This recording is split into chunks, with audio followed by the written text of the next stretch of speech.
16 April 2024 was that fateful day जिस दिन मेरा फाइनल रिजल्ट आया, मेरे तीसरे इंटरव्यू का रिजल्ट आया and unfortunately fortunately I could not clear the examination. यहाँ से ना उठना मुश्किल हो जाता है। बुद्ध भगवान की एक लाइन है ना, आत्मदीपो भवा, be your own light.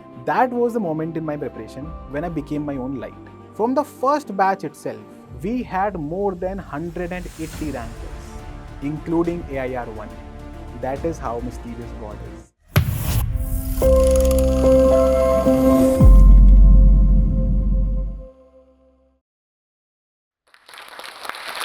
Hello everybody. My name is Satyam Jain. आप में से कुछ लोग मुझे जानते होंगे as a founder of Understand UPSC. Some of you might know me as a teacher, as a mentor. कुछ लोग मुझे बड़े भाई के रूप में जानते होंगे। मैंने यूपीएससी के 6 अटेम्प्ट्स दिए हैं, बैक टू बैक 3 इंटरव्यूज दिए हैं in the years 2022, 2023, 2024। 16 April 2024 was that fateful day जिस दिन मेरा फाइनल रिजल्ट आया, मेरे तीसरे इंटरव्यू का रिजल्ट आया and unfortunately fortunately I could not clear the examination. So let us go back in time, a bit in time, and try to understand how a UPSC aspirant is framed. थोड़ा समझने की कोशिश करते हैं। I come from a village जिसका नाम छपरौली है, जो it's in the district of Bagpat of Uttar Pradesh, western UP, the sugar bowl of India. I was good in studies from the beginning itself. I was a school topper, a district topper, a zone topper. उसकी वजह से मैं Delhi university में enter किया, computer science honours, top college and everything. And college में भी the grades went high and high. This propelled me कि यार यूपीएससी की प्रिपरेशन करते हैं, पढ़ाई में अच्छे हैं, पढ़ाई में ठीक है, और ये कहा जाता है कि जो पढ़ाई में अच्छा है इंडिया में उसको यूपीएससी करना चाहिए, आईएएस बनना चाहिए। So naturally I was inclined towards preparing for UPSC. So before I tell you कि यूपीएससी की जर्नी कैसी रही, let me take you through the journey of how a aspirant comes to the preparation. मैं समझा देता हूं आपको कि मेरा बैकग्राउंड कैसा रहा था till the point I started preparing UPSC. I come from a very small village, Chhaprauli. पहले तो वो विलेज था, फिर वो टाउन हो गया। And my father was a shopkeeper, जिसपे हम जो पशु आहार है वो मेरे फादर उसका बिजनेस करते हैं। A very small shop, a very humble background. मेरा जो स्कूल भी था इट वॉज जैसे 15-20 किलोमीटर्स अवे। तो for a good schooling you have to travel every day, take that route every day and then come back and do your homework and everything. तो कोई guidance towards IIT, towards UPSC हमारे छोटे areas में कभी नहीं होती। आप में से जितने लोग छोटे बैकग्राउंड से आते होंगे from towns and villages, they would be able to relate to it that we do not have somebody and please note that I am talking about an era जहां पे इंटरनेट बूम नहीं हुआ था। The internet was not exploited back then. तो हमारे लिए तो guidance ढूंढना और भी मुश्किल था। आई स्टिल रिमेंबर कि यूनिवर्सिटी के फॉर्म्स जब आते थे कि यूनिवर्सिटी के फॉर्म्स भरने हैं, तो we used to go to a cafeteria and fill the form. और हमें ये भी नहीं पता था कि इस यूनिवर्सिटी की रैंकिंग क्या है, तो किसी ने बता दिया कि फॉर्म आया है, जाके भर दिया। नो प्रिपरेशन फॉर आईआईटी, बहुत मतलब भूल ही जाओ कि आईआईटी वगैरह की कोई कोचिंग होगी। इवन स्कूल्स में टीचर्स इतना सपोर्ट नहीं करते थे कि यार आईआईटी के क्वेश्चन सॉल्व करवा दें। तो that was something that always had in me कि यार प्रिपरेशन तो करनी है, आगे बढ़ना है, बट करना कैसे वो नहीं पता, कोई बताने वाला नहीं है। If I may put up a word to this, I was never scared of hard work, I was scared of directionless hard work. हुआ ये कि because of the hard work I got a good percentage in 12th, school top हुआ, district top हुई, zone top हुआ। Then लगा कि यार graduation की तरफ दिल्ली यूनिवर्सिटी चलते हैं। दिल्ली यूनिवर्सिटी आए, कंप्यूटर साइंस ऑनर्स में एडमिशन लिया। पता ही नहीं था कि अच्छे कॉलेजेस कौन से हैं। तो खैर कॉलेज की जर्नी शुरू हुई। अब दिल्ली का कल्चर, पहली बार दिल्ली में आए हैं, पता ही नहीं है कि दिल्ली में सर्वाइव कैसे करना है। घर से एक सर्टेन अमाउंट ऑफ मनी आ रहा है, उसी में आपको रेंट देना है, उसी में आपको अपना खर्चा चलाना है, सब कुछ करना है। एंड वो obviously it was always to thin to do something else. तो खैर दिल्ली में आने के बाद अगेन वही चीज हुई कि lack of guidance, lack of a peer group, lack of a mentor रहा हमेशा यहाँ पे। कॉलेज वेंट गुड, मार्क्स आने शुरू हुए एंड देन आई अंडरस्टूड कि नहीं यार, hard work will pay off here also. जैसे स्कूल में हार्ड वर्क पे कर रहा था, it will pay off in the college as well. तो जो फाइनल कंक्लूजन हुआ, तो I had 96% in my graduation computer science honours में।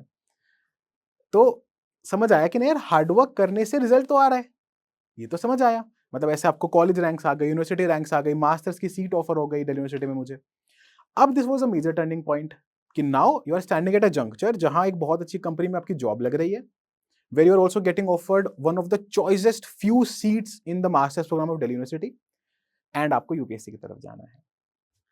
ये ट्राई जंक्चर था मेरे लिए. Like any other boy with a lot of aspirations from a lot of expectations, like very generally I moved towards UPSC. अब इसमें क्या हुआ कि अपॉर्चुनिटीज गई, मास्टर्स की अपॉर्चुनिटी गई, जॉब की अपॉर्चुनिटी गई, एमएनसीज की अपॉर्चुनिटी गई. ठीक है, चलिए कोई बात नहीं, यूपीएससी की जर्नी शुरू हुई. Now the UPSC journey was very new to me in the sense कि मुझे लगता था कि हार्डवर्क है तो रिजल्ट आ जाएगा. But if any of you have given a competitive exam in life, you will relate to what I'm saying, that hard work is not the sole defining criteria in a competitive examination. Why am I saying so? क्योंकि schools and colleges में you always have seniors, you always have peer groups to tell you things. UPSC की journey तो भैया बिल्कुल isolated है. Financial resources की जब कमी होती है ना, तो आप गाइडेंस सीख नहीं कर पाते हो. But if you have the money, you can at least get in touch with somebody who will teach you how to do and what to do and what not to do. But when you come from a place when you do not have enough financial resources, this becomes a major challenge. तो चलिए ठीक है, coaching was inaccessible.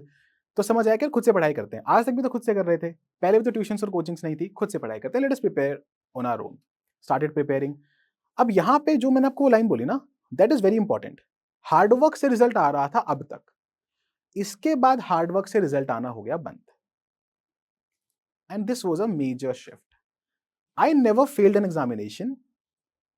I almost topped every alternate exam that I wrote.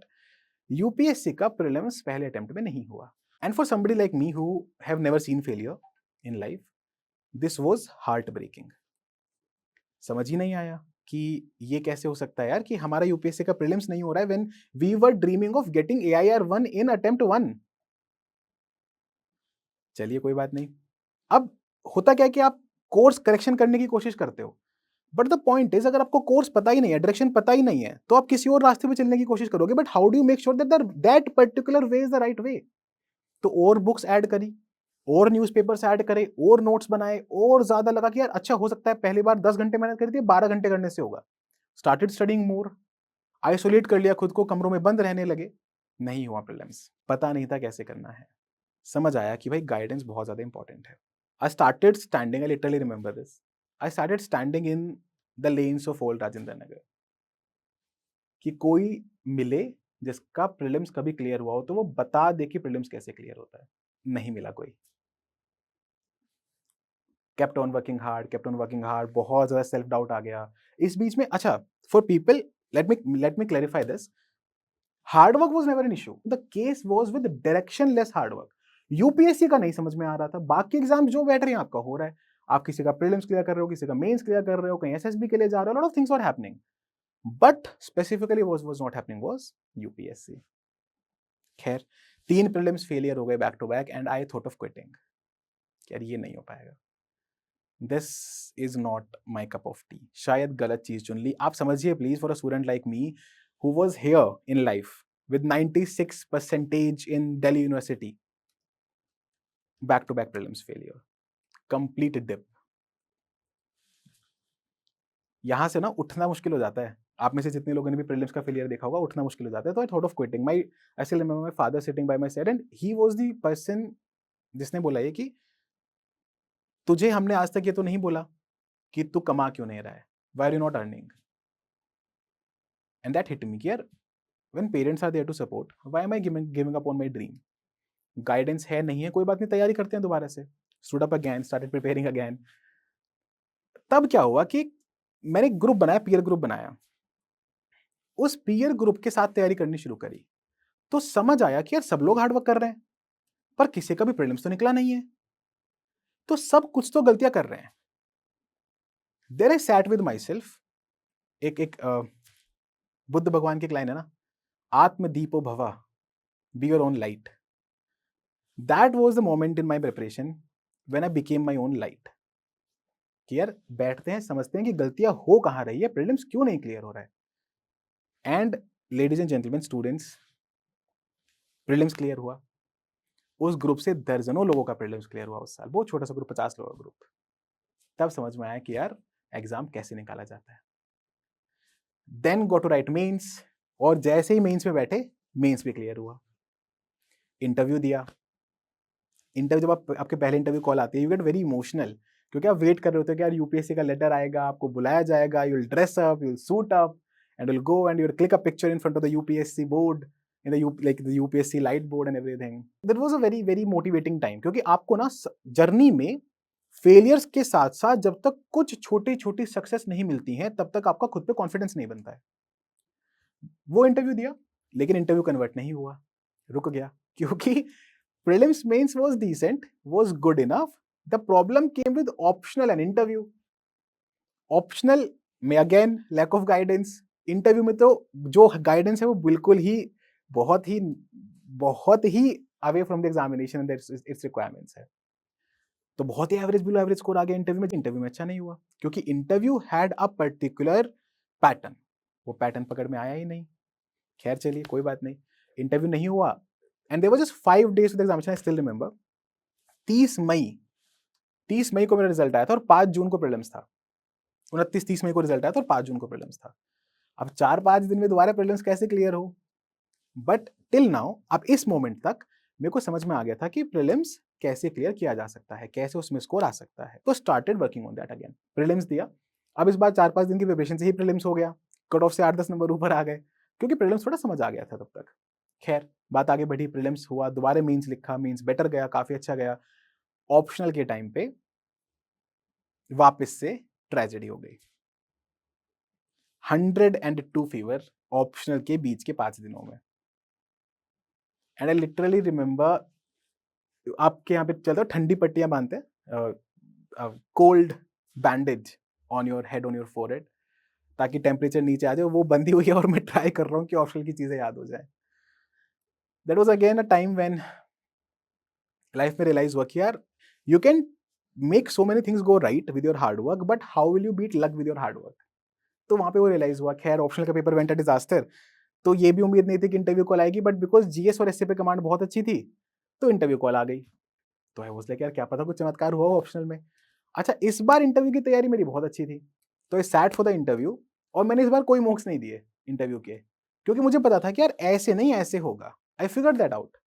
And इस साल मैंने interview में 30+ marks increase किए. It was a long interview. There were more than 56 question that were asked to me by all the 5 people. तो आगे बढ़ी बात and second interview में वापस से रिजल्ट आया, दोबारा नहीं हुआ. Optional was lacking. अब मेरे सामने लास्ट अटेम्प्ट बचा था. अब या तो यूपीएससी का लास्ट अटेम्प्ट दो, या तो स्किप करो तो फाइनेंसेस कैसे मैनेज करोगे, and everything was there. By that time अपना दूसरा इंटरव्यू देने के 2 दिन बाद, एक दिन बाद मेडिकल होता है, फिर उसके अगले दिन मैंने अपना यूट्यूब चैनल शुरू किया था, अंडरस्टैंड यूपीएससी के नाम से. वहां हमने बच्चों को गाइड करना शुरू किया और हमने सच बताना शुरू किया, क्योंकि I was somebody who have failed the examination thrice in prelims itself. Then mains was good, interview मतलब combined score was again going down. तो हमने मेक श्योर किया कि बच्चों को सही गाइडेंस देना शुरू करें अपने यूट्यूब चैनल के through. And somehow everybody seem to like it. Somehow मेरी बताई हुई बातें सबको समझ में आने लगी. मैंने बताया कि यार आप टेस्ट सीरीज में 30-30 हज़ार रुपए दे रहे हैं, कहां से अरेंज करके दे रहे हैं पता नहीं, and you are not getting good evaluation. आपका इवैल्यूएशन जेनेरिक है, आपका इवैल्यूएशन बिल्कुल भी पॉइंट वाइज नहीं है, आपका इवैल्यूएशन बिल्कुल भी एनहांसिंग नहीं है, और still it is being charge so much. बच्चों को बात समझ में आई, कोचिंग इंस्टीट्यूट तक बात पहुंची, रिबटल वीडियोस बनी, लेकिन अंत में यह हुआ कि कोचिंग इंस्टीट्यूट्स ने अपने मेंस की टेस्ट सीरीज को चेक करने के तरीके बदले. वहां लगा कि पहली मॉरल विक्ट्री तो हुई है. खैर बात आगे बढ़ी, तो मैंने ये सोचा कि यार अब ये लास्ट अटेम्प्ट को बचाया जाए, एक साल और तैयारी की जाए या दिया जाए. And probably that was a strategic error on my part, क्योंकि मेरे अंदर इतनी एनर्जी नहीं बची थी after 5 long years of UPSC preparation. 5 साल बहुत बड़ा वक्त होता है यार, कि मैं अब 1 साल और रुकूं और फिर 1 साल और प्रिपरेशन को दूं, फिर 1 साल और एग्जाम को दूं, तो 7 साल हो जाते. तो I thought of giving the attempt.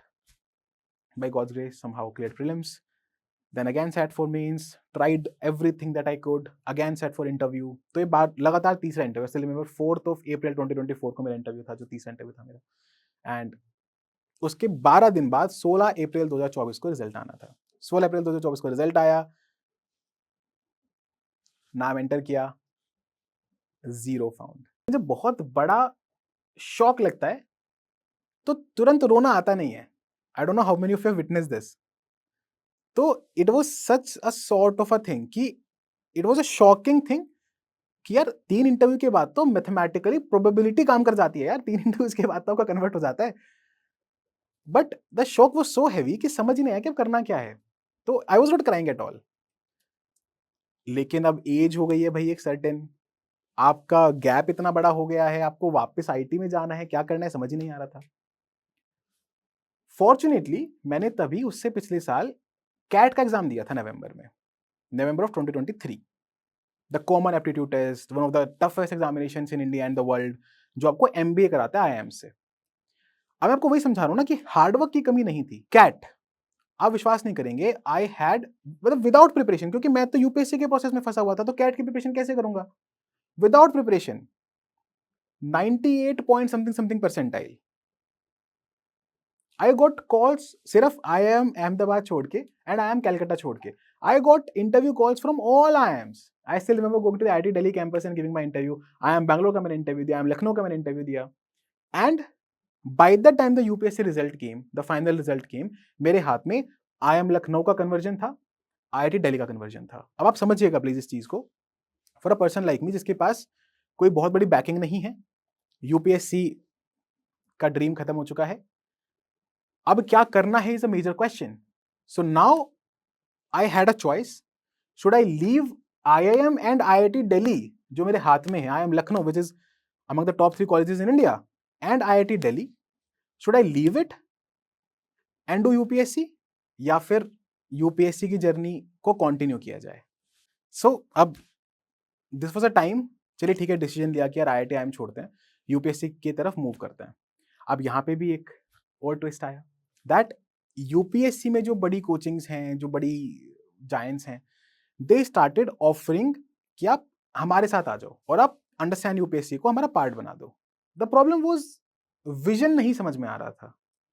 They were talks of कि आपके बराबर में शाहरुख खान खड़ा कर देंगे, आपके बराबर में कार्तिक आर्यन खड़ा कर देंगे, but the talk was not of कि अरे यार बच्चे का बेनिफिट कैसे होगा, how do we benefit students. तो हमने सोचा यार खुद से करते हैं, जो होगा जितना होगा, बच्चे ट्रस्ट करेंगे तो पढ़ेंगे, नहीं करेंगे तो अगले साल दोबारा कैट देखे IIM चले जाएंगे। So we started our own platform. I still remember it was the 27th of April 2024 when we launched our formal application, formal platform. बच्चों ने immense response दिया. Our prelims program, our mains program became a major hit. We started teaching students online, of course. तब तक तो offline आने का कोई जरिया भी नहीं था. And now I'll tell you what happened. From the first batch itself, we had more than 180 rankers, including AIR1. That is how mysterious God is. From someone like me who was not able to clear UPSC, was again and again going there, coming back, going there, coming back. In our first batch, AIR1, AIR11, AIR40, 44, 83, 65, 91, 95, 96 and ना जाने कितनी और ये ranks वैसी नहीं थी कि हमने बस इंटरव्यू ले लिया और रैंक्स आ गई, नहीं। These were solid hardcore ranks जो हमने अपने मेंस के प्रोग्राम से निकाली थी, and these students came themselves, gave us the credit. हमारा बहुत छोटा सा ऑफिस खुला था तभी, came themselves, gave us the credit, thanked us, came with their parents. तब जाके कॉन्फिडेंस आया. This was last year 22nd April 2025. I will never forget the date. We were sitting in my office when we saw AIR1, our student. Things went ahead. अब confidence आया कि यार हम जो करा रहे हैं उससे रिजल्ट्स आ रहे हैं. अगर हम पहली बारी में वो कर सकते हैं जो कोचिंग इंस्टीट्यूट्स, कोचिंग इंडस्ट्री 10-10 साल, 20-20 साल के बाद भी नहीं कर पा रही है, लाखों करोड़ों रुपए लेके नहीं कर पा रही है. This was a time we thought of going all in, लेकिन not forgetting the values, not forgetting the challenges that we had. मैं आपको कुछ चीजें बताता हूं. हमने पूरे मेंस की प्रिपरेशन 4,000 रुपए में कराई. 4,000 रुपीज, 4,012 इंक्लूडिंग टैक्सेस, 4,012 रुपीज पूरी मेंस की प्रिपरेशन कराई. हमने 5-5, 6-6 हजार रुपए लेके पूरे प्रीलिम्स की प्रिपरेशन टेस्ट सीरीज के साथ कराई, and it give us results, it give us good students. Then comes the second year, understand UPSC और बड़ा हुआ, हमारा यूट्यूब बहुत बड़ा हुआ. The YouTube is about to touch 500,000 subscribers now. It is on 494 K, 5-6 हजार सब्सक्राइबर्स. सब्सक्राइबर्स तो एक कॉलोकियल टर्म है. This is a family for me, we have built it together. Students ने ट्रस्ट दिखाना शुरू किया. दूसरा बैच आया, दूसरे बैच को हमने ऑफलाइन भी पढ़ाया, we put up offline centre on 1st of June 2025, हमने ऑफलाइन पढ़ाया उन बच्चों को, thousands and thousands of students enrolled. Batch 2 आगे बढ़ा, बैच 2 का रिजल्ट आया। Will you believe me if I tell you 6 ranks from team understand UPSC this year के रिजल्ट्स में, rank 19, rank 47 and many more. क्यों हो पाया ये? Because we built understand UPSC on the idea of student centricity, on the idea of exam relevance. हमने तो नहीं charge किए करोड़ों रुपए, लाखों रुपए, हजारों रुपए बच्चों से, बहुत बहुत कम अमाउंट में सही इंफ्रास्ट्रक्चर के साथ, सही टीचिंग के साथ रिजल्ट्स दिखाए। And this year understand UPSC is a proud associate of more than 250 rankers. 250 से ज्यादा बच्चे हमारे इस बार लबास में जा रहे हैं। आई स्टिल रिमेंबर लास्ट ईयर के लबासना की फोटोज में ऐसे होता था कि 6 लोग खड़े हैं, उसमें से 4 अंडरस्टैंड यूपीएससी के स्टूडेंट्स हैं। तो मेरे पास रैंकर्स के मैसेज आते थे कि सर ऐसा लग रहा है कि अंडरस्टैंड यूपीएससी का गेट टुगेदर हो रहा है। It was such an emotional thing for me, क्योंकि I don't come from a management background, I don't come from a finance background, I come from a pure student background. हमने कुछ ऐसे innovations करने शुरू किए अंडरस्टैंड यूपीएससी के साथ जो कोई नहीं कर रहा था। फॉर एग्जाम्पल, एवरीबडी नोज कि यूपीएससी एक बहुत ही मेंटली टायरिंग प्रोसेस है। Then why was no coaching institute focusing upon mental awareness, mental strength, mental positivity? We were the first ones, I can proudly claim this today, we were the first ones to make sure कि यार mental program, mental well-being program should be part of each and every Understand UPSC course. हमने एक certified psychologist को understand UPSC का part बनाया, hire किया and हर programme में माइंडसेट सेशंस देने शुरू किए। This is what we did. अब बात आती है कि यार 4,000 रुपए का कोर्स है, 10,000 रुपए का कोर्स है, लेकिन still a lot of people can not afford it. 2 साल में, पिछले 2 साल में we have made sure that we are giving back to the community. Free courses की बात आप छोड़ दीजिए, फ्री यूट्यूब कोर्सेज की बात आप छोड़ दीजिए, we made sure that we give scholarships to 2,000 students, free courses to more than 2,000 students. We sponsored dozens of school students for their education. पूरी एजुकेशन हमने उनकी स्पॉन्सर करी स्कूल्स में। हमने आपके सिर्फ और सिर्फ स्टूडेंट ट्रस्ट, स्टूडेंट सपोर्ट के बेसिस पे, बिना पे हमने एनवायरमेंटल प्रोग्राम चलाने शुरू किए। माउंटेन क्लीनअप प्रोग्राम्स हमारे अभी भी चल रहे हैं। हम एनजीओ से कनेक्ट हुए। आई still remember India now foundation, उनके साथ हम कनेक्ट हुए, उनके बच्चों से कनेक्ट हुए, उनके ट्रस्टीज से कनेक्ट हुए और हमने वहां पे फ्री यूपीएससी कोर्सेज देने शुरू किए। All of this could be done only and only because of your support, only and only because the students showed trust and because we believed कि अगर स्टूडेंट्स हमारी हेल्प कर रहे हैं, हमारे साथ जुड़े हुए हैं, तो we have to give back to the education community of India, to the environmental community of India. हम सिर्फ एनवायरमेंट पढ़ाएंगे क्या बस? एजुकेशन के बारे में पढ़ाएंगे क्या बस GS2 और GS3 में? No, we will deliver it back. That vision, that motto of Understand UPSC brings us to our next phase, this phase, where we literally revolutionized the entire UPSC foundation structure. हमें पता है कि हमारा prelims programme best है क्योंकि एक ही साल में 2,000 बच्चे प्रीलिम्स क्लियर कर रहे हैं हमारे प्रोग्राम से। हमें पता है कि हमारा मेंस का प्रोग्राम बेस्ट है क्योंकि इस साल 112 रैंक्स, 112 रैंक्स सिर्फ हमारे इकलौते मेंस प्रोग्राम से हैं। We are the only ones in India who could do this, only ones in India. Please इस बात को ध्यान से सुनिएगा। We are the only ones in India जिनके एक मेंस प्रोग्राम से 112 रैंक्स हैं। Why could we do this? Only and only हमने एग्जाम की रेलेवेंस को समझा, स्टूडेंट्स की डिमांड को समझा और स्टूडेंट सेंट्रिक रहे। तो इस पूरे स्ट्रक्चर को हम लेके आए अपने फाउंडेशन प्रोग्राम में। इस साल हमने ऐसी टीम डेवलप की जिससे बच्चे पढ़ने के लिए अलग अलग इंस्टीट्यूट जाते थे। वी हैव अ टीम जिसमें लोगों ने 5 बार यूपीएससी क्लियर किया है। यस, क्लियर ही किया है। वी हैव अ टीम जिसमें 15 से ज्यादा इंटरव्यूज दिए हैं लोगों ने। वी हैव अ टीम जिसका 70 साल का पढ़ाने का एक्सपीरियंस है। All of this brought together at the most affordable prices. So we are the ones who brought the foundation program, जो 1,60,000, 1,28,000 रुपए का था। उस फाउंडेशन प्रोग्राम को हम 16-17,000 रुपए में लेके आए ऑनलाइन वाले बच्चों के लिए, 28,000 रुपए में लेके आए ऑफलाइन वाले बच्चों के लिए, राजेंद्र नगर में। This could be done only because हमारा एम ये नहीं था कि हमें $1 बिलियन इंडस्ट्री बनानी है, $1 बिलियन की कंपनी बनानी है। द एम वॉज रैंक्स दिलानी है, द एम वॉज रिजल्ट्स दिखाने हैं, रिजल्ट्स निकालने हैं। हमने साथ साथ में गुरुकुल रेसिडेंशियल प्रोग्राम शुरू किया जहां पे बच्चे एक बहुत ही पीसफुल एनवायरनमेंट में पढ़ सके, दिल्ली के शोर शराबे से दूर पढ़ सके। वहां पे 1200 एप्लीकेशन हमारे पास है, हमने पूरा प्रोसेस किया, फिल्टर किया, बहुत अच्छे बच्चे वहाँ पे सिलेक्ट किए, जो बहुत अलग-अलग बैकग्राउंड से आते हैं, south India, north east India, पूरे सबको कनेक्ट किया आपस में। ये जर्नी रही है अंडरस्टैंड यूपीएससी की अभी तक की। इसके आगे की जर्नी आपके साथ होगी। आपको इस प्रिपरेशन को समझना होगा। आपको समझना होगा कि यूपीएससी एक डिस्ट्रक्चर्ड प्रिपरेशन नहीं है, एक अनस्ट्रक्चर्ड प्रिपरेशन है, एक क्लटर्ड प्रिपरेशन नहीं है। आपको बहुत ज़्यादा सोर्सेज नहीं ऐड करने हैं, जो गलती मैं कर रहा था। आपको बिना गाइडेंस के आगे नहीं बढ़ना है। चाहे आप कोचिंग से लीजिए, आप मेंटोर से लीजिए, आप किसी बड़े भाई से लीजिए, does not matter. But have somebody by your side who can tell you कि आपको किस प्रोसेस पे वर्क करना है। समझिए कि आप इस एग्जाम में आना चाहते हैं भी कि नहीं आना चाहते हैं, या सिर्फ रील्स और रोल एंट्री देख के आप इस एग्जाम में आ रहे हैं। और आ रहे हैं तो फिर शिद्दत से, मेहनत से आइए। देखिए, मैं बहुत एक सिंपल बात बताता हूँ। Prelims mains interview, there are 2 papers in prelims, 7 and 2 qualifying 9 papers in mains and 1 interview. हर पेपर, हर स्टेज, हर सब्जेक्ट के अलग डिमांड है यूपीएससी में, और जब तक आप वो नहीं समझेंगे दिक्कत रहेगी। तो ऐसे मत करिए कि आप बस पढ़ रहे हैं। Don't just read, understand. सिर्फ पढ़िए मत, समझिए। तभी हम और आप मिलके यूपीएससी की प्रिपरेशन को ठीक कर पाएंगे, ठीक से कर पाएंगे। Because it is only when we understand we conquer. Thank you so much ladies and gentleman, students. आपको कोई भी डाउट्स हैं तो आप हमें बता सकते हैं, will reach out to you. Thank you so much, have a great day, and I really wish कि अगर आप इस जर्नी में आना चाहते हैं, इस प्रिपरेशन में आना चाहते हैं, तो आप सक्सेस पाएँ, आप अचीवमेंट पाएँ, आप उस मुकाम तक जाएँ जहाँ पे आप जाना चाहते हैं, सो दैट हम एक बेहतर देश का निर्माण कर सकें, एक बेहतर देश का गठन कर सकें। Thank you so much. All the very best. This is Satyam Jain signing off till we meet again. Jai Hind.